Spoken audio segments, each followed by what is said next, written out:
Welcome to Shanghai. This is day one of our 2-day adventure in this incredible city. Today, we're exploring Nanjing Road, People Square, Xintiandi, and the famous Yu Garden and Bazaar.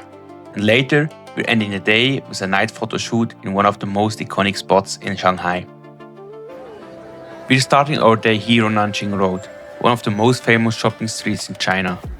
It's a great place to stay as well, super central and perfect to explore the city.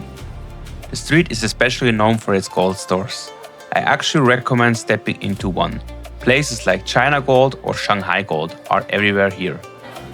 What's interesting, in Europe, shops like this would probably feel like a scam, but here in China, locals generally buy their gold from these stores. Next stop, the Pop Mart flagship store. This place blew up in 2025 thanks to the Labubu trend, and honestly, the store itself is super nice. Most of the figures come in blind boxes, so you're basically gambling for the one you want. My fiancée didn't get her favorite the first time, so of course we had to go back and try again.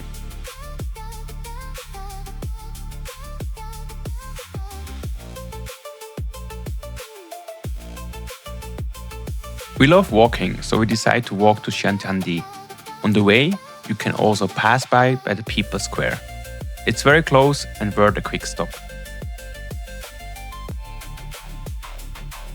Xintiandi is famous for its old-style buildings, mixed with modern shops, restaurants and coffees. It's a really nice place to walk around and relax.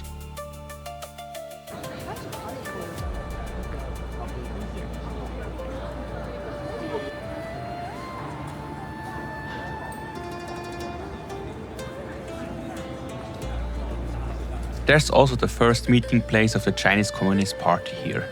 It's a free museum with 2 floors where you can learn a bit about China's history. It's more focused on history than politics, and it's pretty small, so you can finish in about 10 minutes, unless you want to read everything. After that, we keep walking towards the old town of Shanghai, heading in the direction of Yu Garden. On the way, we tried a Chinese egg tart. It actually comes from the Portuguese pastel de nata, brought over via Macau, and later become really popular across China. We arrived at the Yu Garden area. This is actually the place where you can book a Hanfu Photoshoot. You notice girls in traditional outfits or showing photo books. That's how they approach you. Prices are usually around $40 to $50 per person. We recommend pre-booking for Blue Hour, right after sunset, for the best photos and videos.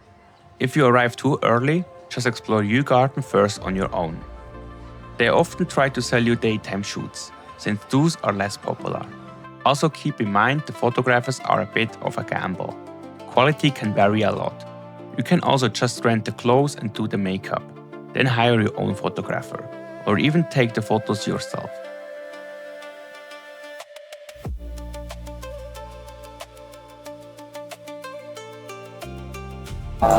我们是由好艺术节和我们动静电子养生局联合举办的一个电音大段景的活动。我们一会儿带手机，让我们连续跟我来做6次，跟着音乐的节奏来。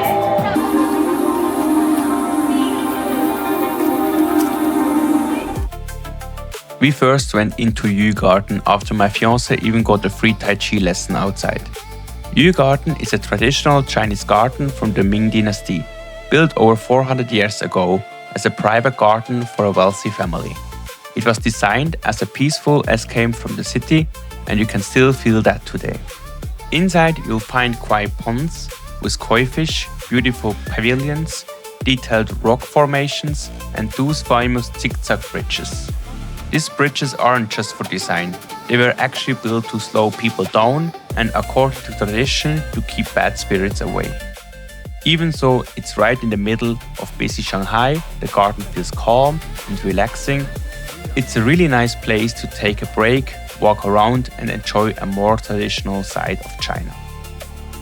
Right outside Yu Garden, there's a street full of local snacks and street food. It's a really lively area. But instead of eating there, we decide to go for an afternoon tea to relax a bit before our photo shoot.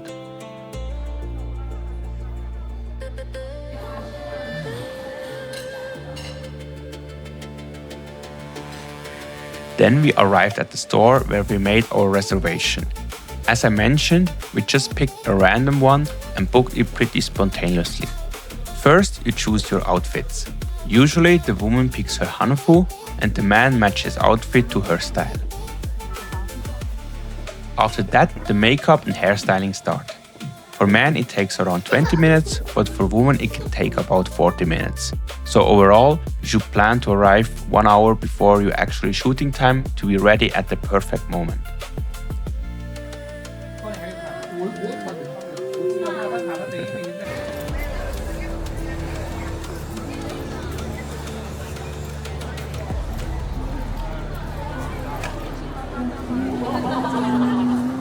During the shooting, you're pretty free to decide what you want. You can choose the pose, locations and how many photos you take. We decided to focus a bit more on my fiancée with more solo shots of her, and then some together. The photographer also took his time and wasn't in a rush at all. We could keep going on and take as many photos as we want until we were tired. At the end, you get the photos as JPEG files or AI-edited versions as JPEGs. I'll show you why you should buy as few of the AI-edited photos as possible. Honestly, they're not great and you can do a much better job editing them yourself. It's just not worth the money.